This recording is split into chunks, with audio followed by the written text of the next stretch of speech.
59 Chinese company को ban कर दिया है, जो कि चिंता का विषय है। इन एप्स में लाखों भारतीय जॉब करते हैं। क्रिएटर है जो कंटेंट अपलोड करते हैं, अपने रोजगार का साधन बनाए हुए हैं। चिंता का विषय है क्योंकि उनकी नौकरी खतरे में पड़ गई है। अब उन पे तूफान मंडरा रहा है कि उनके रोजगार चाहिए। अब उनको ना मंदिर चाहिए, ना मस्जिद चाहिए, ना पाकिस्तान पर डिबेट चाहिए, ना मोदी जी की अनभक्ति चाहिए। उनको चाहिए सिर्फ और सिर्फ रोजी रोजगार। इस देश में सबसे ज्यादा बदतर हालत होने वाली है अब क्रिएटरों की, टिकटॉकरों की, जो लोग अपना घर चलाते थे, जो लोग अपने माँ बाप को पालते थे, जो टिकटॉक कंपनी में काम करते थे, जो बीगो कंपनी में काम करते थे, जो हेलो ऐप में काम करते थे, वो सारे भारतीय है मेरे भाई लोग। वो भारतीयों को क्या होगा मैं आपको बताता हूं। अभी लाखों भारतीयों का रोजी रोजगार, मतलब उनकी कोई फिक्र नहीं है। करोड़ों वीडियो क्रिएटर जो घर का खर्चा संकट में पड़ गया तो उनका कोई नहीं है। अब ये देखिए ना आप, इस सरकार में नौकरी का जाना अजूबा नहीं है ना? नौकरी मिलना अजूबा है। जिस तरह लोगों का रोजगार सरकार छीन कर खुशी मनाते हैं, क्या आप लोग ये चाइनीज ऐप को बैन करके खुशी मना रहे हो? तो फिर तो भारत सरकार में मैं सवाल है मेरे, कुछ मांग करता हूं, उम्मीद है उसके जवाब मिलेंगे जो कभी किसी को मिले नहीं है, लेकिन मैं ऐसे ही पूछ रहा हूं। अभी मुझे क्या, कोई ना कोई केस में लोग फंसा देते। अभी फिर से सब लोग मिलके मुझे बोले इसको कोई ड्रग्स के केस में फंसा दो या किसी लड़की के केस में फंसा दो, क्योंकि आप भारत सरकार से सवाल करोगे तो आपके साथ ये होगा। अभी विनय दुबे को भी फंसाने की कोशिश की जा रही है, बेचारे को, वो भी आवाज उठा रहा है। तो जो आवाज उठाते हैं उसकी वाट लगता है। मैं भारत सरकार से कुछ छोटे से सवाल करना चाहता हूँ। मेरी भारत सरकार से मांग है कि रक्षा मंत्रालय के लिए 2018 में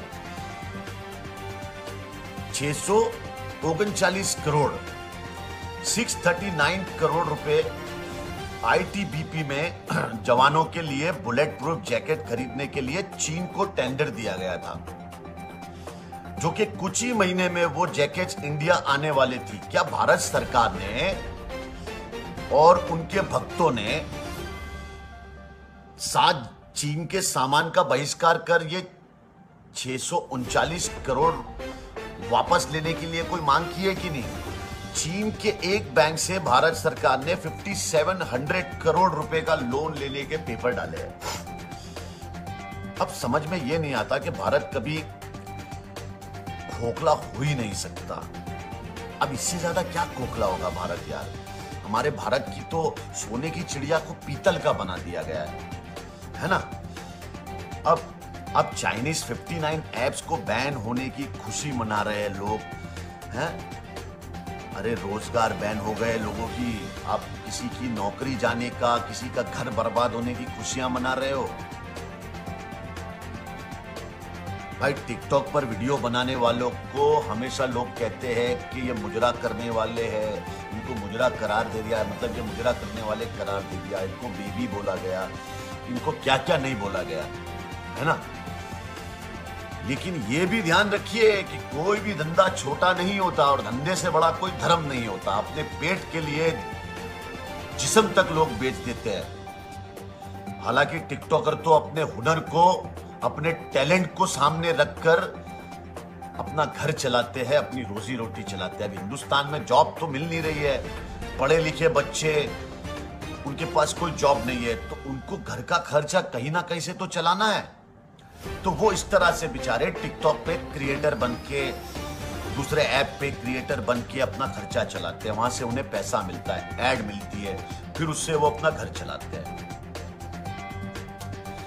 तो ये सारी चीजें बैन करके अगर हम चाइना से जीत जाएंगे तो मैं भी भारतीय हूं, मुझे नहीं लगता है। तो या तो फिर हम सारे हिंदुस्तानियों को चाइना की सारी आइटम खरीदना बैन कर देना चाहिए। चाइनीज कंपनियां कितनी सारी है वो आपको पता ही नहीं है भाई। हम खुद, हमारे सारे भारतीयों का ही पैसा उस कंपनियों में लगा हुआ है। हम जितने भारतीयों का पैसा चाइनीज कंपनियों में लगा हुआ है आप सोच भी नहीं सकते हो।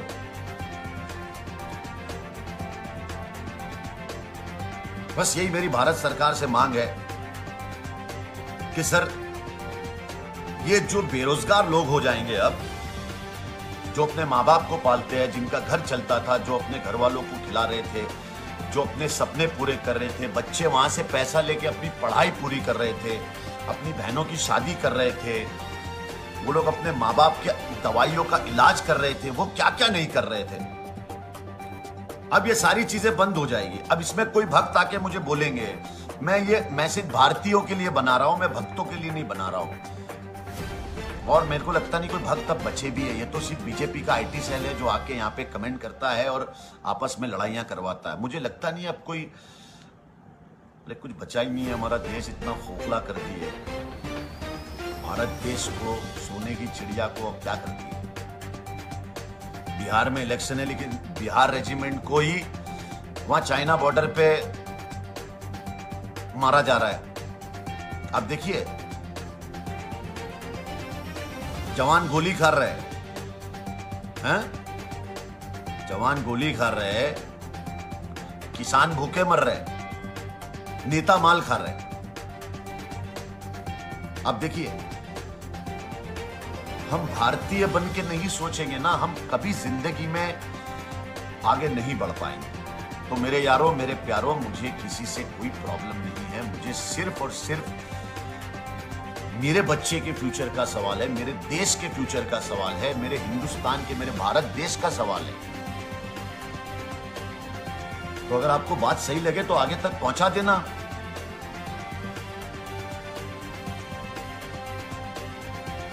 और महाराष्ट्र सरकार ने एक नया रूल निकाला है कि 2 किलोमीटर के डिस्टेंस के अंदर आप बिना काम से बाहर निकलोगे और आपके पास लॉकडाउन के पेपर नहीं होंगे, आपके पास परमिशन नहीं होगी गाड़ी को घुमाने की और गाड़ी की, तो आपकी गाड़ी को जब्त कर लिया जाएगा।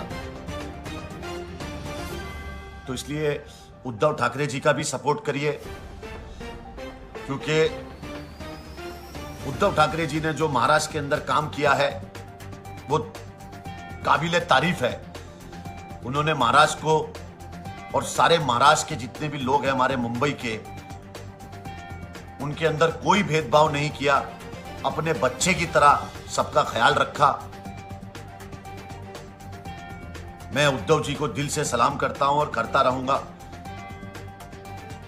महाराष्ट्र सरकार को सपोर्ट करिए, अपनी गाड़ियां निकलिए मत, क्योंकि महाराष्ट्र में बहुत केस बढ़ रहे हैं। हमें ही खुद की हिफाजत करनी है। ख्याल रखिएगा अपना, दुआओं में याद रखिएगा और अल्लाह के जिक्र का जुबान पे सवाद रखिएगा। जय हिंद।